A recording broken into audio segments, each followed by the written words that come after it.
الحمد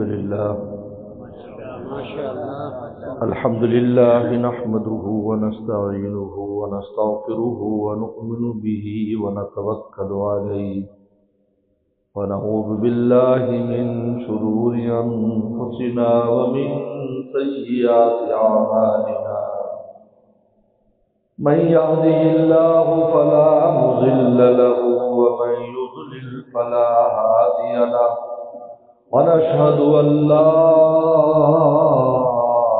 إله إلا الله وحده لا شريك له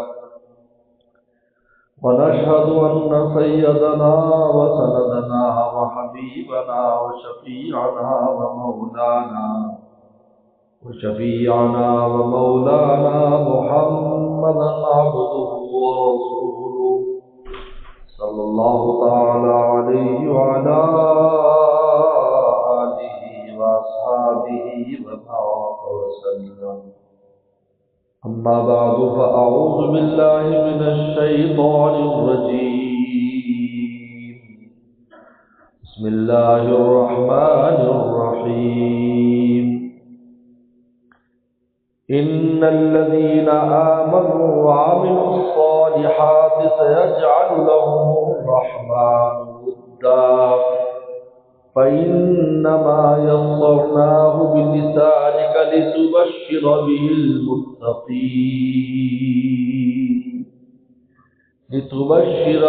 المتقين وتنذر به قوما لدا. قال النبي صلى الله عليه وسلم المرء مع من أحب أو كما قال عليه الصلاة والسلام. صدق الله وصدق رسوله النبي الكريم. میرے محترم بزرگ اور دوستو،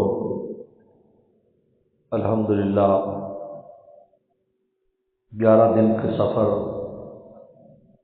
جس میں بنگلہ دیش اور پھر عرب امارات اللہ کی محبت کی مجلس سے قائم کر کے آج آپ حضرات کی ملاقات ہو رہی ہے.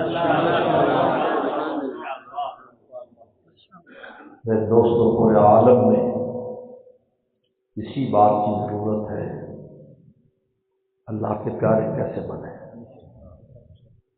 یہ وہ سبق ہے جس کی ہر ایک کو ضرورت ہے، عالم ہو، غیر عالم ہو، حافظ ہو، قاری ہو، مجاہد ہو، مبلغ ہو، کسان ہو، تاجر ہو، بادشاہ ہو، وزیر ہو، سب کو اس بات کی ضرورت ہے کہ وہ اللہ کے پیارے کیسے بنے. اگر انسان اللہ کا پیارا بن کے یہاں سے نہیں جائے گا، نہ قبر میں پچھتاوا ختم ہوگا، نہ 50,000 سال کے میدان محشر میں پچھتاوا ختم ہوگا، جنت میں جانے کے باوجود بھی پچھتاوا ختم نہیں ہوگا کہ کاش پیارے بن کر آتے، کاش اللہ کو دنیا میں ہی ہم پا لیتے. اللہ کا بہت شکر ہے، بنگلہ دیش کا سفر ہوا، کاروائی اور کارگزاری آپ حضرات مجھ سے زیادہ جانتے ہیں.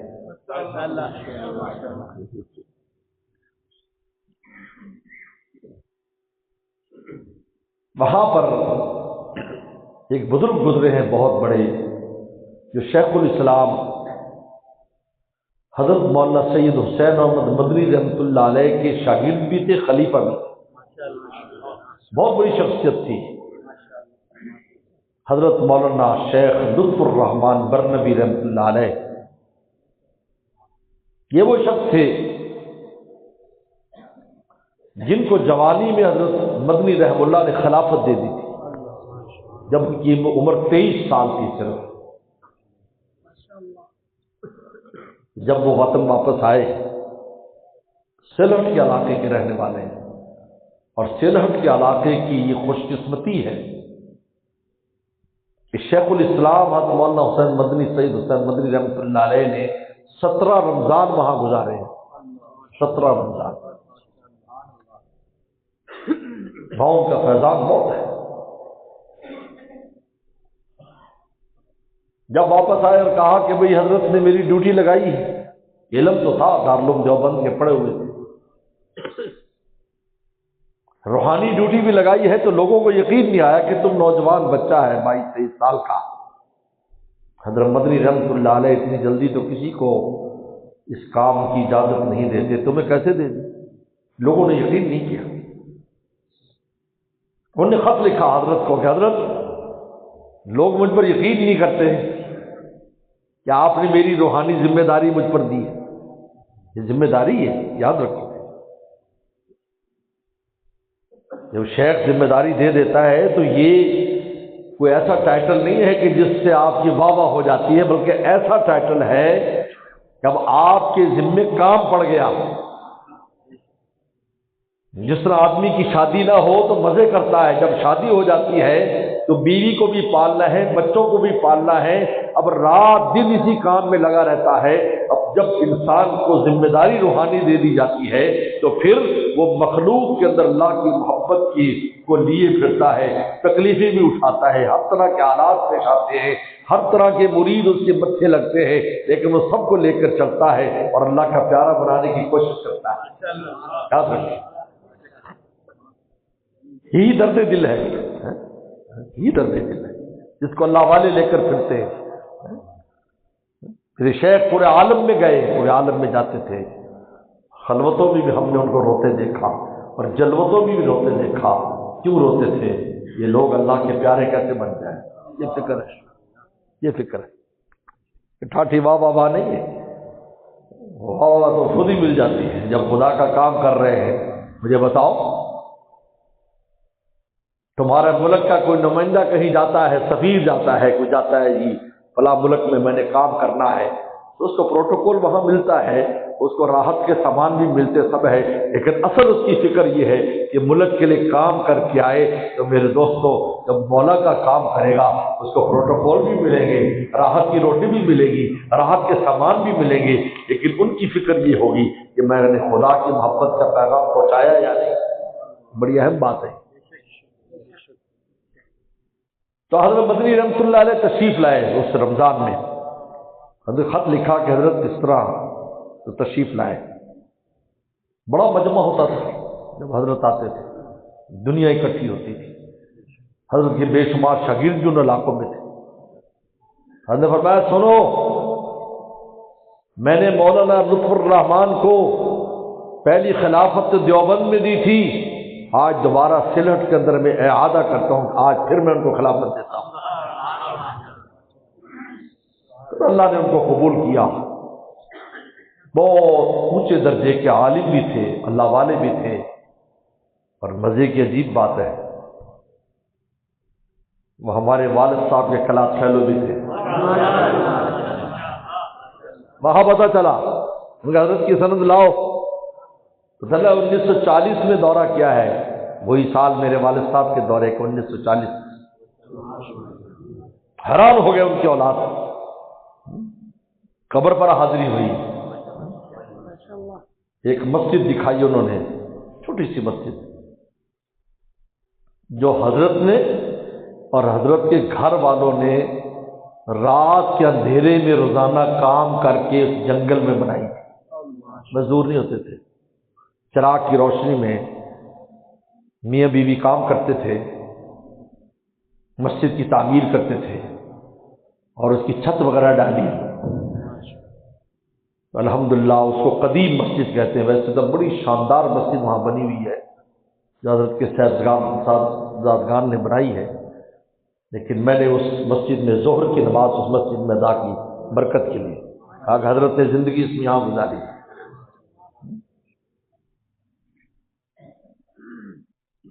تو ان کے صاحبزادے حضرت مولانا رشید الرحمان ہرنوی دعوت برکات بڑے اللہ والے انسان ہیں، اپنے والد کی خلافت اپنے والد کی طرف سے، اور شیخ الحدیث بھی ہیں، بخاری شریف پڑھاتے ہیں۔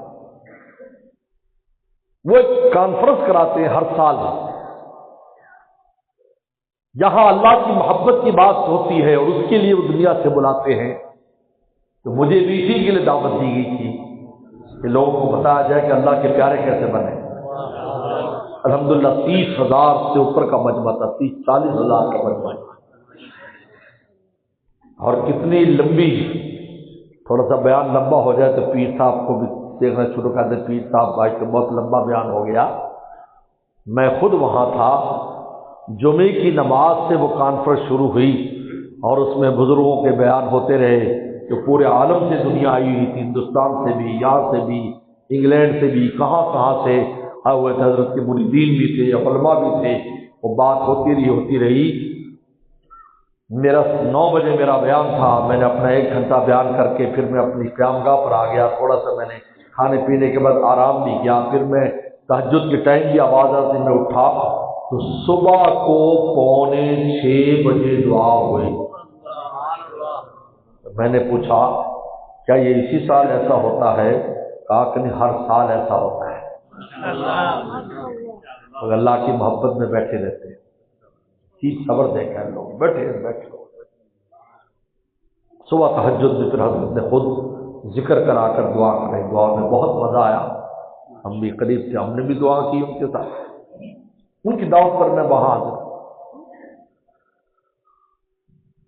بہت اللہ والے ہیں، انسان ہیں، اور ان کے بڑے بھائی حضرت مولانا خلیل الرحمان برنبی، یہ میرے استاد مفتی ولی حسن ٹونکی رحمہ اللہ کے شاگرد خاص ہیں اور ہم سے سینئر ہیں، وہ وفات پا چکے ہیں۔ انہیں ترمذی شریف پر کام کیا ہے اور میں نے بخاری شریف پر کام کیا۔ یہ عجیب بات ہے، ہاں عجیب بات ہے، میں نے کہا اللہ تعالیٰ کا عجیب فضل ہے، حالانکہ میرا پہلے کوئی تعارف نہیں تھا، جانے کے بعد پتہ چلا کہ جو والد ہیں وہ ہمارے والد سے نسبت رکھتے ہیں، ہم جماعت ہیں، اور جو ان کے بڑے بیٹے ہیں وہ ہمارے ساتھ نسبت رکھتے ہیں، جو ان کو استاد میرے استاد، انہوں نے ترمذی پر کام کیا، میں نے بخاری پر کام کیا۔ حیران ہو گئے لوگ بات کو سن کر۔ پھر وہاں سے ڈھاکہ میں الحمدللہ ہمارے چچا مولانا نیاز مخدوم رحمۃ اللہ علیہ، عجیب بات ہے، ہمارے والد صاحب ہمیشہ فرماتے تھے کہ بنگلہ دیش میں میرے خالہ زاد بھائی بنگلہ دیش چلے گئے تھے، جس طرح میں ادھر آ گیا، اس کو تلاش کرو۔ ہمارے ساتھ جتنے ساتھی پڑھتے تھے ہمیں پوچھتے رہتے تھے، یار کوئی تمہیں ایسا پتہ ہے کہ کوئی چین کا بندہ ہو جو ادھر ہجرت کر گیا ہو؟ کہا کہ نہیں، ایسا کچھ سننے میں نہیں آیا، اس لیے کہ حضرت کی ڈیوٹی ان کے استادوں نے جہاں لگائی تھی وہ سرسینہ جگہ ہے، اور سرسینہ وہ ہے آج اس جدید دور میں سفر کرنے کے لیے 12 گھنٹے کا روڈ کا سفر ہے، جن میں 6 گھنٹے گاڑی ہے اور 6 گھنٹے کشتی ہے، اور کوئی حل نہیں ہے اس دور میں، جدید دور میں۔ اس دور میں پتہ نہیں کب کیا ہوگا، 1945 میں جب وہ گئے کونے میں بیٹھ گئے، اس لیے لوگوں کو، ڈھاکہ والوں کو نہیں پتا، لوگ تو معروف شہروں سے آتے تھے پڑھنے کے لیے، لیکن آخری عمر میں جب بیمار ہو گئے تو ڈھاکہ آ گئے۔ یہاں پر کیونکہ طبیعت خراب تھی تو ڈھاکہ میں انہوں نے رہائش پذیر ہو گئے، کیونکہ علاج وغیرہ آسان تھا، وہاں پر بہت مشکل کام تھا۔ تو پھر ان کے شاگردوں نے، تو پھر ہمارے عزیز داریہ ان کی آگے، پھر 2010 میں میں نے ان کو تلاش کیا، وہ تو وفات پا چکے تھے، لیکن ان کی بچوں سے ہماری ملاقات ہوئی، بیٹا نہیں تھا حضرت کا، صرف بیٹیاں تھیں، ان سے ملاقات ہوئی۔ پھر ان کے شاگردوں کو پتہ چلا کہ ہمارے استاد مولانا نیاز مخدوم رحمۃ اللہ علیہ کے بھتیجے آئے ہوئے ہیں، تو پھر انہوں نے ڈھاکہ کے اندر ایک بہت بڑا پروگرام رکھا جو پوری دنیا میں دیکھا گیا، بلکہ مجھے کس دوست نے بتایا کہ 70 لاکھ آدمیوں نے دیکھا، وہ 7 ملین کو بتا، 7 ملین لوگوں نے دیکھا۔ وہاں پھر ڈھاکہ میں الحمدللہ بخاری شریف کا ختم بھی ہوا تھا اور ترمذی شریف کا ختم بھی ہوا۔ اللہ تعالیٰ کا بہت فضل ہے کہ اللہ تعالیٰ نے، دیکھو جو اللہ کے لیے گھروں سے نکلے تھے وہ تو دنیا سے چلے گئے، لیکن اللہ نے ان کے تذکروں کو آج بھی زندہ رکھا ہے۔ اس لیے میرے شیخ فرمایا کرتے تھے، تم خدا پر مرو پھر تم مر جاؤ گے، لیکن تمہارا یاد تو زندہ ہے جو تمہارے تذکروں کو زندہ رکھے گا۔ ابراہیم السلام خلیل تھے، واتخذ اللہ ابراہیم خلیلا، قرآن کہتا ہے ہم نے ابراہیم کو اپنا بھائی، اپنا دوست بنا لیا۔ تو انہوں نے کیا دعا کی؟ رب وجعل لی لسان صدق فی الاخرین، اے اللہ میں تو چلا جاؤں گا لیکن تو میرا دوست میرے بعد بھی رہے گا، لہذا آنے والی جو انسان ہوں گے، آنے والے آخر میں آنے والے انسان اور بے قیامت تک کے انسان، میرا تذکرہ اس میں تو زندہ رکھنا۔ میں تو جا رہا ہوں لیکن تو میرا دوست ہمیشہ رہنے والا ہے، تو حی القیوم ہے، لہذا ایک دوست جو اپنے دوست کے ذکر کو زندہ رکھتا ہے۔ میں تو فانی ہوں، میں تو جا رہا ہوں لیکن میں تیرے ذمہ کام لگا رہا ہوں۔ وجعل لی لسان صدق فی الاخرین، پچھلوں میں بھی میرے لیے اچھی زبان رکھنا، جو میرا اچھا تذکرہ کرتے رہے۔ نبی کریم صلی اللہ علیہ وسلم نے ہمیں درود ابراہیمی عطا فرما دیا، جو ہر نماز میں پڑھا جاتا ہے۔ کوئی نماز نہیں جس میں ابراہیم السلام کا تذکرہ نہیں ہے۔ یہ ہے مولا پر مرنا۔ جب انسان مولا پر، یہ لوگ مولا پر فدا ہو گئے، ہمارے والد رحمۃ اللہ علیہ مولا پر فدا ہو گئے، ہمارے چچا مولا پر فدا ہو گئے، آج تو ان کے تذکرے زندہ ہیں، آج بھی لوگ پہچان رہے ہیں، آج بھی ذکر ہو رہا ہے۔ میرے دوست، اگر میں اور آپ مولا پر فدا ہو جائیں گے تو پھر ہم مریں گے نہیں، ظاہری طور پر تو چلے جائیں گے، لیکن جب بھی اللہ کے پیاروں کا تذکرہ جب ہوگا ہم اس میں شامل ہوں گے۔ اور پھر عجیب بات میں آپ کو بتاؤں، میرے شیخ نے ایک بار مجھے فرمایا، شاہ کی مختصر رحمۃ اللہ علیہ نے فرمایا، ایک دفعہ کوشش کر کے عباد صالحین میں، اللہ کے نیک بندوں میں شامل ہو جاؤ، پھر پتہ تمہیں کیا ملے گا؟ پوری دنیا کی دعائیں ملیں گی۔ جب بھی اتحیات میں بیٹھ کر کوئی نماز پڑھے گا اور جب وہ کہے گا السلام علینا وعلی عباد اللہ الصالحین، اللہ ہم پر بھی سلامتی کر اور اپنے نیک بندوں پر بھی سلامتی کر، تو پوری دنیا کی سلامتی کی دعائیں تمہیں پہنچے گی جب تم عباد صالحین کے سب میں شامل ہو۔ اب مجھے بتائیے، کوئی یہ کر سکتا ہے کہ ہر لوگوں کا بھی آپ میرے لیے وہ کریں؟ لوگ دعا کراتے ہیں، یہاں مفت میں دعا مل رہی، کیونکہ عباد صالحین کے فصد میں آپ ہیں، عباد صالحین میں آپ شامل ہیں، تو جب بھی کوئی نماز پڑھے گا السلام علینا، اللہ سلامتی نازل کر، لیکن سلامتی جو ہے اس میں سب کچھ ہے۔ جب کہتے سلامتی جو ہے اس میں سب کچھ ہے، السلام علیکم ہمیں بہت پیارا یہ صیغہ سکھایا کہ اس میں شاید اللہ اس کو سلامتی دے دے۔ دعا ہے، جب سلامتی مل جاتی تو اس میں ایمان کی سلامتی بھی ہے، جسم کی سلامتی بھی ہے، مال کی سلامتی بھی ہے، اہل و اولاد کی سلامتی بھی ہے، عزت کی سلامتی بھی ہے، ہر طرح کی سلامتی، دنیا کی بھی، قبر کی بھی، آخرت کی بھی۔ اس لیے رسول اللہ نے سلام جیسا میں صیغہ دیا ہے، یہ دعائیں ایک دوسرے کو دیتے رہو، اگر یہ قبول ہو جائے گی تو تمہیں ایسی سلامتی ملے گی کہ دنیا میں بھی سلامتی سے رہو گے، قبر میں بھی سلامتی سے رہو گے، آخرت میں بھی سلامتی سے رہو گے۔ جس میں جنت میں جانے کے بعد بھی یہی ہے، سلام علیکم طبتم فادخلوها خالدین، اے جنتیو تم پر سلامتی ہو، آؤ جنت میں آؤ۔ اور جنت میں عورتوں کے لیے بھی انتظام کیا، سورہ یاسین کی شاید کی تفسیر میں لکھا ہے کہ جس دن اللہ کی ملاقات کے لیے سب جائیں گے تو اللہ نے عورتوں کو محروم نہیں کیا، ان کو دربار میں آنے کی اجازت نہیں ہوگی، وہاں بھی پردے کا نظام رکھا ہے، کو ایجوکیشن وہاں نہیں ہے، کو گیدرنگ نہیں ہے، مرد اور اکٹھے بیٹھے۔ وہاں کیا ہوگا؟ اللہ تعالیٰ خود تشریف لے جائے، تجلی فرمائیں گے، پوری جنتوں میں خواتین اللہ کو دیکھیں گی۔ اللہ فرمائے سلام قولا من رب الرحیم، سلام قولا من رب الرحیم، اور رب رحیم کی طرف سے تم پر سلامتی ہو۔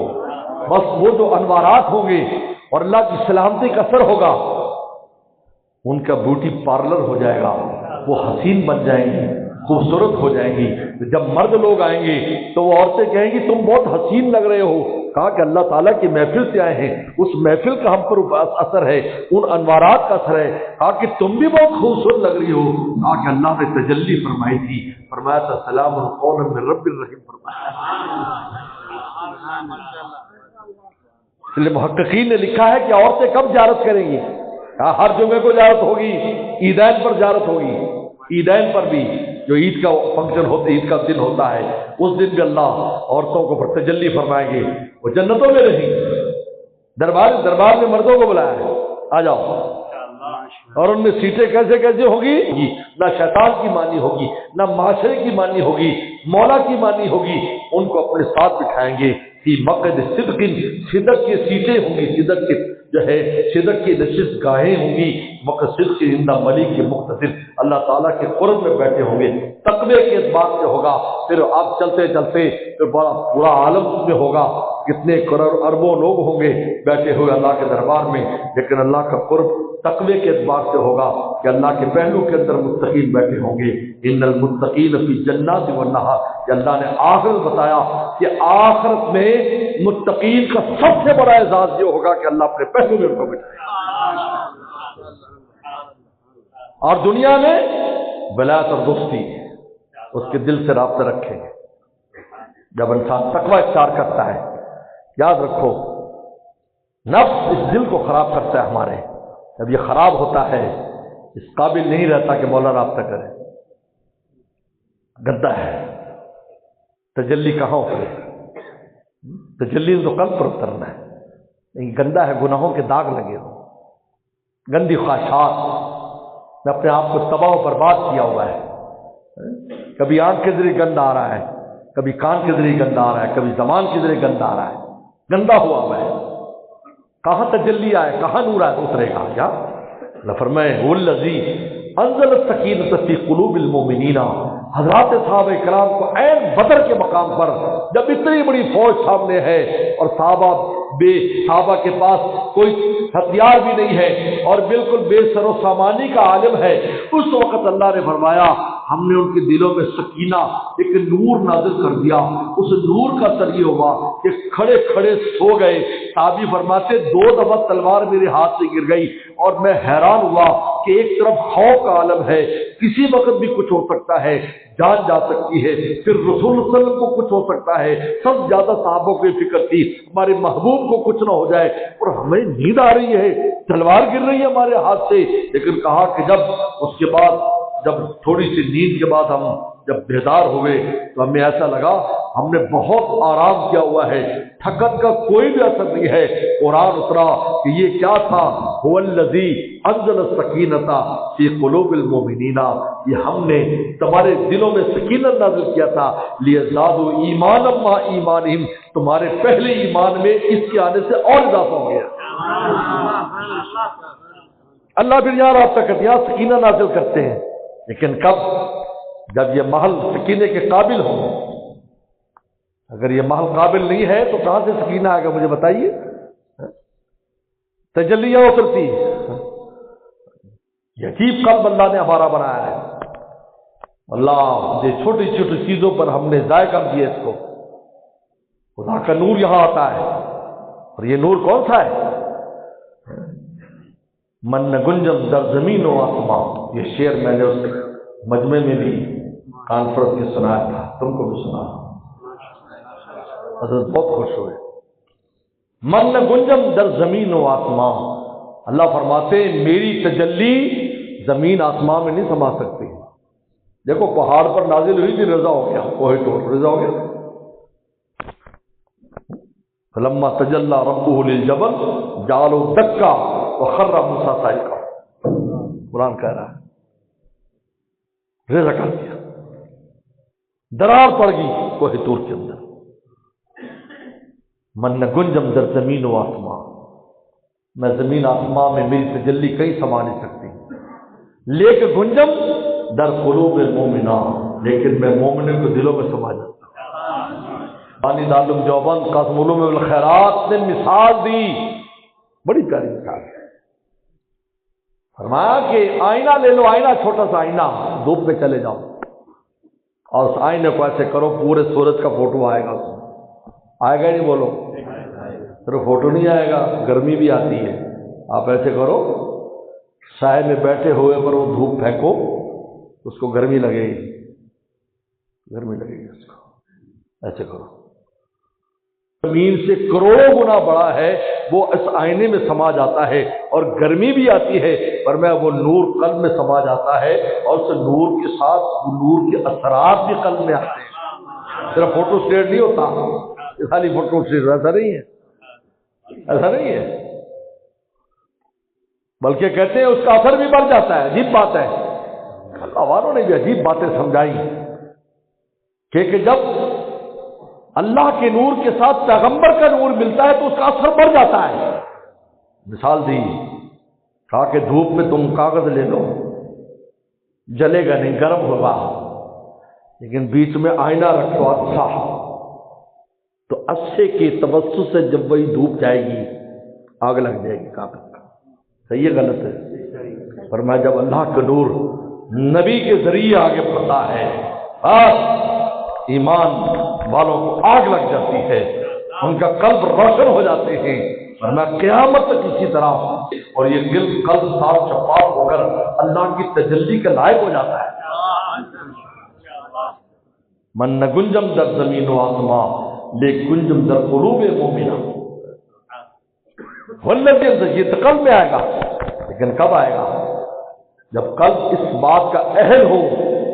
یا میرے شیخ مثال دیتے تھے، اگر ایئرپورٹ کا رن وے صحیح نہیں، اس میں گڑے پڑے ہوئے ہیں، یا وہاں دشمن بیٹھے ہیں جو جہاز کو ہٹ کریں گے، کبھی جہاز نہیں اترے گا، وہ کلیئرنس لیتا ہے، بلکہ یہ بھی پوچھتا ہے کہ ہوا کس رخ پر ہے، کیونکہ مخالف سمت پر ہوا کے جہاز اترتا ہے، کیونکہ اگر اسی سمت پر اترے جس طرف جہاز ہوا چل رہی ہے تو وہ ہوا اس کو زمین پر مارے گی اور جہاز فنا ہو جائے گا، تو مخالف سمت میں جب اترتا ہے تو وہ مخالف ہوا اس کو آہستہ آہستہ زمین پر لاتی ہے اور وہ رن وے کے اوپر دوڑتے ہوئے رک جاتا ہے۔ لیکن تم دیے باد مخالف سے نہ گھبرائے وقاف، تم دیے باد مخالف سے نہ گھبرائے وقاف، یہ تو چلتی ہی تجھے اونچا اڑانے کے لیے اصول ہے۔ تب جہاز اترتا ہے۔ میرے شیخ فرماتے تھے اپنے دل کے ایئرپورٹ کو اس لائق کر لو کہ اللہ کی تجلی کا جہاز تمہارے دل پر اتر جائے، اس کو صحیح کرو، کہ داغ دھبے صحیح کرو، کہ گڑے صحیح کرو۔ توبہ استغفار ہمیں اللہ نے دی ہے، توبہ استغفار تو پھر توبہ کرو گے معافی ہو جائے گی۔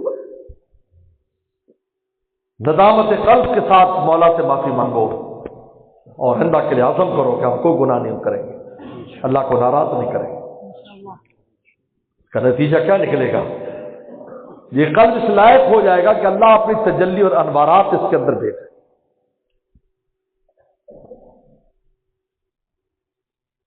حدیث شریف میں آتا ہے کہ جب انسان اس بات کی کوشش کرتا ہے، اپنے آپ کو اس لائق بناتا ہے کہ آسمان والا اپنا فضل خاص مجھ پر کر لے، کوشش کرتا ہے، کام تو ان کے فضل سے بنتا ہے، لیکن بندے کے ذمے کوشش ہے، روٹی وہی کھلاتے ہیں لیکن کوشش کرنی۔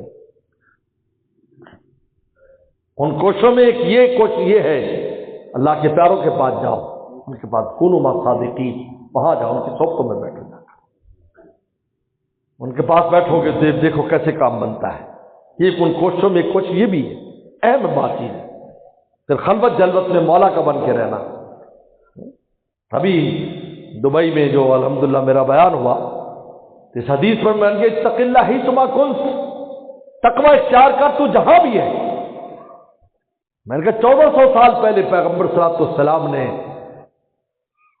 ایک عجیب بات فرمائی کہ تقوی اختیار کر، یعنی گناہ سے بچ، لیکن حیثما کنت کا لفظ لگا دیا، تو جہاں بھی ہے۔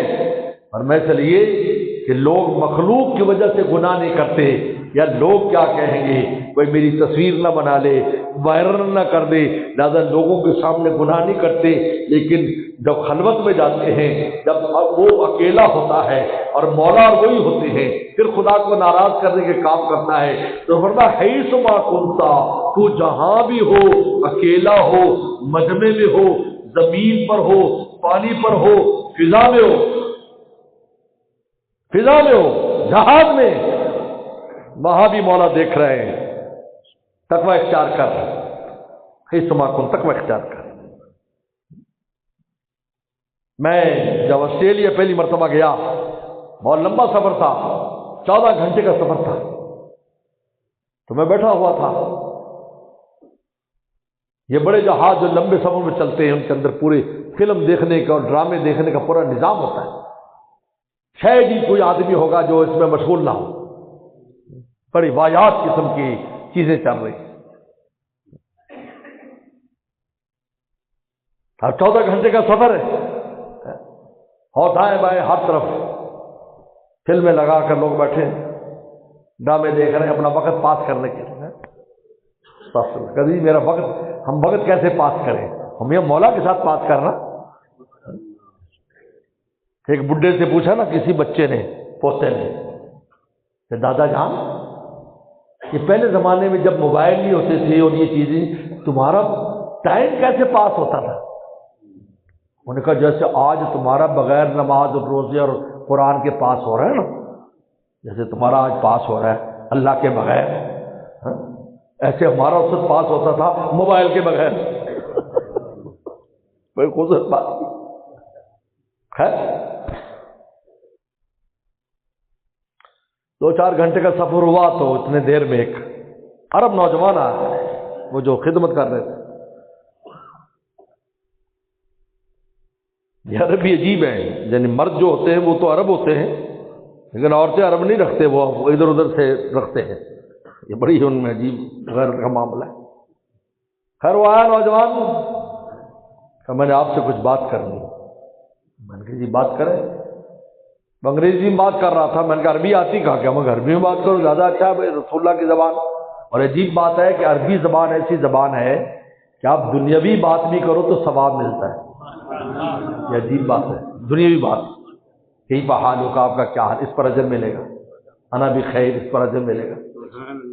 محبت کی باتیں کر رہا ہے. بیوی کا تانا احب کے، میں تو اس سے محبت کرتا ہوں، آئی لو یو، اس پر ثواب ملے گا. اور آئی لو یو کہنے پر نہیں ملے گا. یہ عربی کی شان ہے، یاد رکھو. شاید یہ بات آپ نے سنی ہوگی لیکن ہم نے بنور ٹام نے اپنے استادوں سے بات سنی. کہتے ہیں ایک پنجاب کا حاجی گیا تو واپس آیا. انہوں نے کہا حاجت جی دیکھیا یار عرب عجیب نے، جدو انہوں نے لڑائی ہوتی تا بھی قرآن ہی پڑھتے ہیں، تا بھی قرآن ہی پڑھتے. کوئی عربی بول رہے ہیں سمجھا قرآن پڑھ رہے ہیں. اور اس کا ایک بڑا دلچسپ واقعہ حدیث شریف میں آتا ہے. یہ صحابی تھے، ابھی نام ذہن میں آ جائے گا، عبداللہ ابن رواحہ رضی اللہ تعالیٰ، جو غزوہ موتا میں شہید ہوئے تھے. بڑے شاعر تھے. تو ان کی ایک لونڈی بھی تھی. تو لونڈی کو بھی غلام لونڈی کو جب خرید لیتا ہے تو جس طرح آزاد کو مہر دے دیتے ہیں اور ایجاب و قبول ہو جاتا ہے تو وہ بیوی بن جاتی ہے، اس طرح جو لونڈی ہوتی ہے اگر اس کو خرید لے تو اس میں ایجاب و قبول کی ضرورت نہیں ہوتی کیونکہ وہ غلام ہے اس وجہ سے. لیکن جو پیسے اس کے پے کرتا ہے یا اس کو ہدیہ ملتی ہے تو وہ اس کی بیوی بن جاتی ہے. تو ان کی بیوی بڑی سخت تھی، وہ نظر رکھتی تھی کہ یہ لونڈی کے ساتھ کوئی تعلق تو نہیں، وہاں تو نہیں جاتا. تو وہ جاتے تھے. تو ایک دن وہ پکڑ لیا، ادھر سے آ رہے تھے جہاں وہ رہتی ہوگی، اور انہوں نے چھرا نکال دیا. اس نے، وہ بھی بڑی تکڑی تھی، چھرا نکال دیا. صحابیات بھی فن میں اپنے آپ کو ماہر رکھتی تھی، اس لیے جگہوں کے اندر جاتی تھی. تو انہوں نے کہا بس میں آج چھرا ماروں گی تجھے. تو کیوں گیا؟ میں نہیں گیا. انہوں نے کہا اچھا قرآن پڑھ پھر. اگر تو قرآن پڑھ لے گا تو اس کا مطلب ہے تو نہیں گیا. تو انہوں نے عربی اشعار جو ہیں اعوذ باللہ بسم اللہ کے ساتھ ایسے ترنم سے پڑھے کہ ان کو یقین آ گیا کہ قرآن ہی ہے. انہوں نے چھوڑ دیا. انہوں نے کہا ٹھیک ہے تم نے قرآن پڑھ چھوڑ. صبح کو آ کر نبی کریم صلی اللہ علیہ وسلم سے واقعہ بیان کیا. آپ بہت ہنسے ہوگی، بہت ہنسے آپ، بہت ہنسے آپ. کہا کہ حضرت میں نے تو یہ کیا ورنہ وہ تو مجھے چھرا اس نے مار دینا تھا. جان بچانے کے لیے میں نے اشعار کو اس طرز کے اوپر پڑھا اعوذ باللہ بسم اللہ کے ساتھ اور قاریوں کی طرح طرز لگائی کہ اس نے یقین ہو گیا کہ بھائی یہ جو پڑھ رہا ہے یہ قرآن ہی پڑھ رہا ہے. کیونکہ خواتین حافظہ وغیرہ نہیں ہوتی اتنی، ان کو پتہ نہیں ہوتا. تو انہوں نے کہا کہ پتہ نہیں کون سی آیات پڑھ رہا ہے لیکن اس کا طرز بتا رہا ہے کہ بھائی یہ قرآن پڑھ رہا ہے. ایسے عجیب و غریب واقعات لکھے ہیں. لکھا ہے کہ تمہیں لطیفہ سنا دیں، کچھ اور جو ہنسو گے تو پھنسو گے نا۔ تو ایک آدمی کی لونڈی تھی، وہ نکرانی تھی، وہ ادھر رہتی تھی، بیچ میں صحن تھا ادھر یہ، تو اس کے گھر میں بچھو بہت تھے، بچھو ہوتے۔ تو اس مالکہ نے آرڈر دیا، نوکروں کو کہا بھائی کل کو پوری اچھی طرح صفائی کر کے بچھو مارو، ان کی بلیں بھی اکھاڑو، پتہ نہیں کیا مسئلہ ہے، بچھو بار بار نکل آتے ہیں اور اندر بھی پہنچ جاتے ہیں۔ ان کا ٹھیک ہے جی مالکن، ہم کل کو چل سارا کھدائی کر دیں گے، تو نیچے سے نکال کر ماریں گے۔ اب رات کو وہ میاں جی گئے ادھر، تو اس کو بچھو نے کاٹ لیا۔ اب اس لونڈی کے پاس گئے تو بچھو نے کاٹ لیا، تو واپس آ گئے، اور اب اس کو تکلیف بھی ہو رہی تھی، تو آ کے لیٹا ہوا ایسے رو بھی رہا ہے تکلیف سے، وہ اٹھ، بیوی نیند سے اٹھ کر بیٹھ گئی، خیریت تو کیا ہوا کیا نہیں ہوا؟ کہا کہ نہیں بس پتہ نہیں مجھے کچھ ہو گیا۔ تو انہوں نے دیکھا، ان کے یہ تو بچھو نے کاٹا ہے، آپ باہر کیا لینے چلے گئے تھے؟ باہر کیا لینے گئے؟ تو اس کی بیوی سمجھ گئی، صبح کو اعلان کیا ان نوکروں سے، خبردار کسی بچھو کو کچھ نہ کہنا۔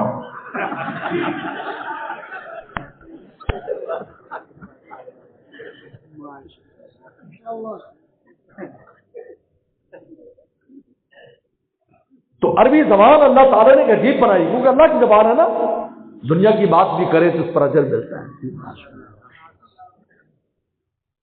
تو میں نے کہا بھی عربی میں بات کرو، عربی میں بات کر رہا ہے۔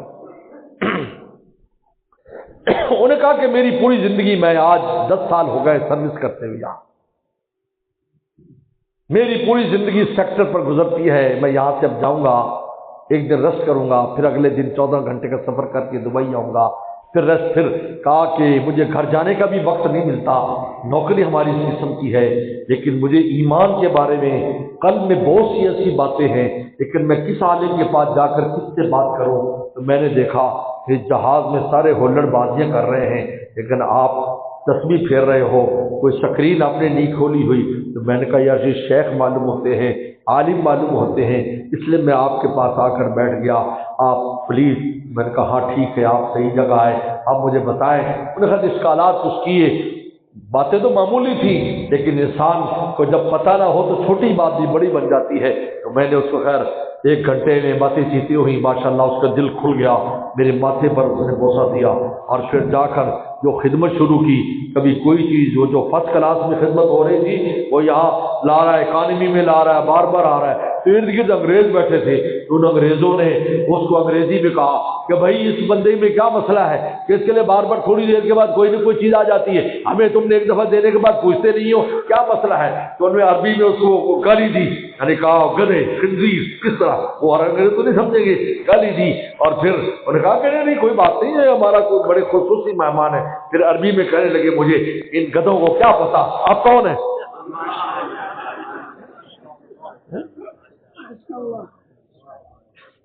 ہے صبح کنتا، تو جہاں پر بھی ہے، تو فضا میں ہے تب بھی تقوی کے ساتھ رہے، تو پانی کی کشتی میں سفر کر رہا ہے تقوی کے ساتھ رہے، زمین پر چل رہا ہے تقوی کے ساتھ رہے، خلوت میں جلوت میں، ہے صبح کنتا، اتق اللہ ہے صبح کنتا، جہاں بھی تو ہے۔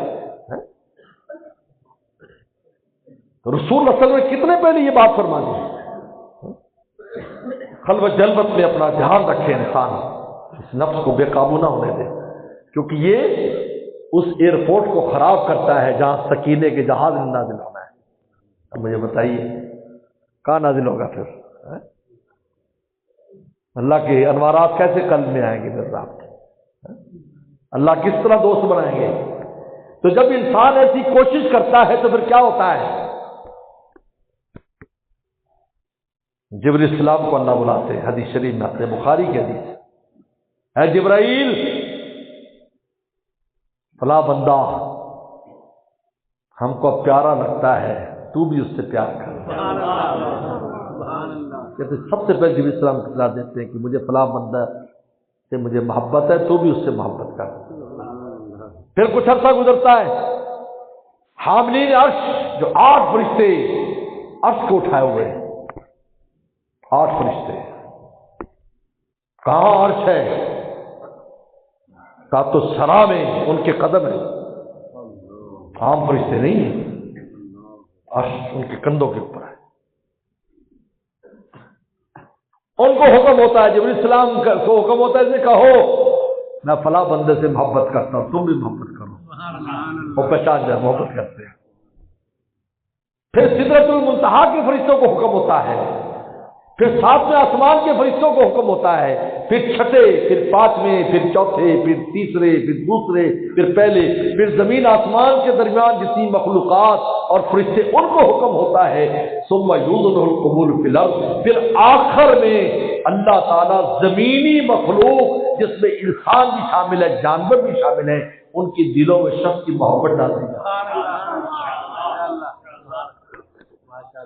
پھر سب اس کو پیار سے دیکھتے، جانور بھی پیار سے دیکھتے ہیں، جانوروں کو بھی پیار ہوتا ہے، وہ بھی پہچانتے ہیں، پیار کرتے ہیں، وہ پیار کرتے ہیں.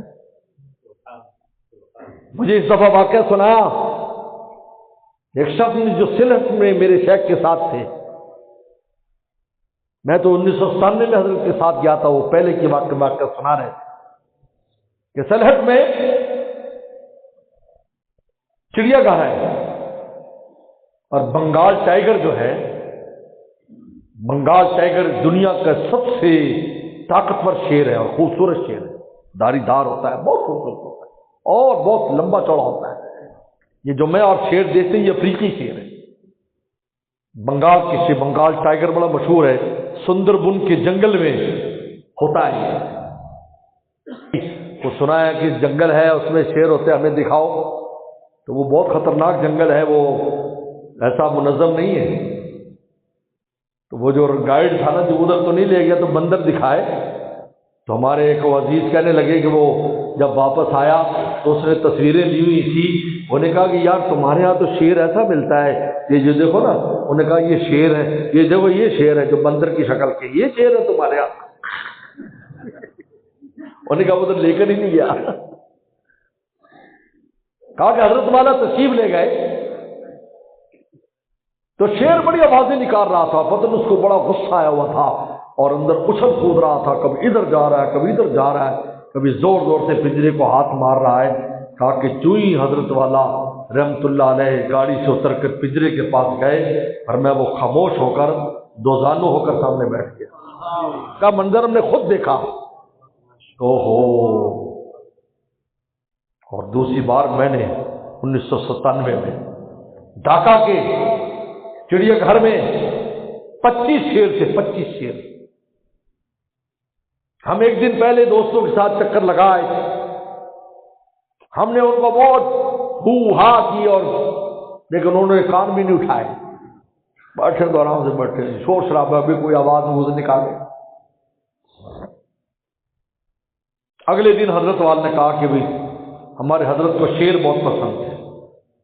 کیوں؟ کہتے مومن بھی اللہ کے راستے کا شیر ہے. شیر کسی کی پرواہ نہیں کرتا، اسی طریقے پر مومن کو کسی کی پرواہ نہیں کرنی چاہیے.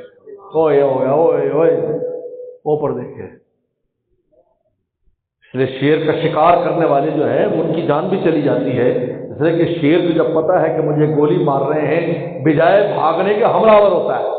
کو پتہ ہے میں مر جاؤں گا، لیکن وہ پرواہ نہیں کرتا ہے کہ جان چلی جائے. پیٹھ پہ گولی نہیں کھانی، سینے پہ گولی کھاتا ہے. کہ افریقہ کے دوستوں نے ہمیں پتا ہے.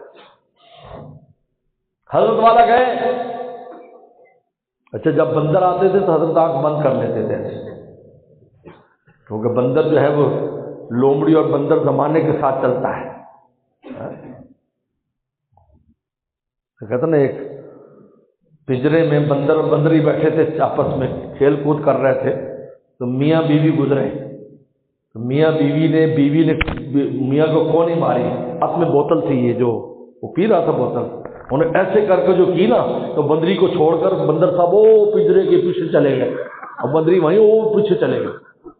انہوں نے کہا چل آگے شیروں کے پاس. جب شیروں کے پاس گئے تو شیر ادھر بیٹھا، شیر نہیں وہاں بیٹھی، جیسے رسا ٹبر ہوتا ہے. تو اس نے کہا کہ انہوں نے کہا یہ تو رسے ہوئے ہیں. اس نے جب شیرنی کی طرف ابھی ایسے ہاتھ اٹھایا نا اتنی دیر میں شیر نے چھلانگ مار کر پنجرے کے اوپر آ کر لگا اور کر کے زور سے اس نے کیا. ان کا دیکھا یہ ہے اللہ نے مرد کو شیر بنایا ہے، بندر نہیں بنایا کہ بندری چھوڑ کے بھاگ جائے، بلکہ جان دے دے. من قتل دون اہلی وهو شہید، اپنے گھر والوں کی حفاظت کرتے ہوئے جو مارا جاتا ہے شہید کے رسول اللہ میں شہید ہو گیا.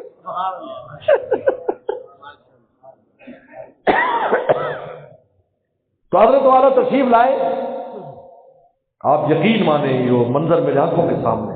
25 شیر تھے، یکدم اٹھ کر سب آ گئے سامنے، حضرت کے سامنے آ کر سے کھڑے ہو گئے. حضرت والا پنجرے کے ساتھ یوں چلنے لگے تو ساتھ ساتھ چلتے گئے. بہت بڑا پنجرا تھا، وہاں تک گئے.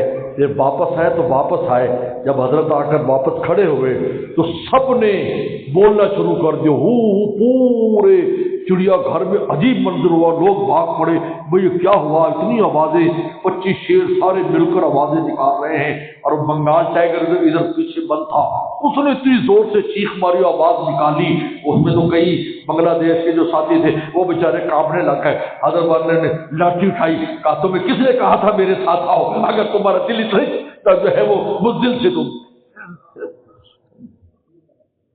ثم یوزن القبور فی الارض، اللہ فرماتے ہیں کہ جب تم خدا کے پیارے بن جاؤ گے پھر سب سے پہلے خدا تم سے پیار کریں گے، پھر زمین کی مخلوقات میں بھی تمہاری محبت رکھ لی جائے گی، انسانوں بھی رکھ لی جائے گی، جانوروں بھی رکھ لی جائے گی. صحابہ اکرام کو نہیں دیکھتے؟ حضرت سفینہ رضی اللہ تعالیٰ عنہ جا رہے ہیں، شیر آتا ہے اور ایسے حملے کی کوشش کرتا ہے. کیا فرمایا؟ ہوئے کتے، میں سفینہ رسول اللہ کا غلام ہوں، چل میں قافلے سے بچھڑ گیا، مجھے راستہ دکھا. شیر آگے لگ گیا، پیچھے پیچھے گئے، قافلے تک پہنچا کر آیا.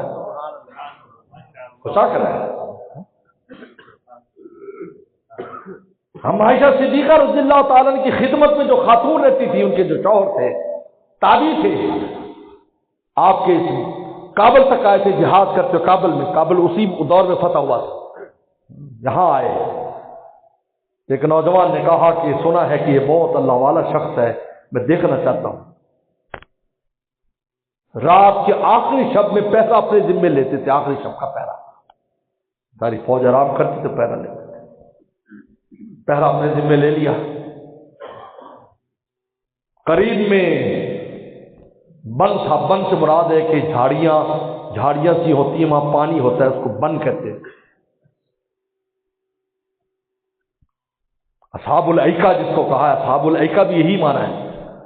شعیب علیہ السلام کی بستی، اس کے اس طرح کے پودے اور بن، ان کے درمیان جو لوگ رہتے.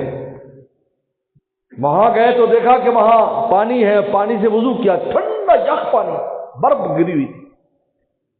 حضرت نے نماز شروع کر دی تو نوجوان پیچھے دیکھتا رہا. ابھی 1 رکعت 2 رکعت پڑی تھی کہ بہت بڑا شیر، کہتا میں نے زندگی میں نہیں دیکھا اتنا بڑا شیر. 10 فٹ کا، یا 4 5 7 8 فٹ کا شیر ہوگا، ایسا تکڑا. وہ آ کر ایسے حضرت سامنے کھڑے ہو کر ایسے جیسے ابھی حملہ کرتا ہے. کہا کہ میں تو ڈر کی وجہ سے درخت کے اوپر چڑھ گیا، درخت پر چڑھ گیا. حضرت نے سلام پھیرا، کہا کہ اگر میں تیرا کھانا ہوں تو جلدی سے کھا لے، اگر میرا کھانا نہیں ہے، اگر میں تیرا کھانا نہیں تو پھر میرے اور اللہ کے درمیان آڑ مت بن.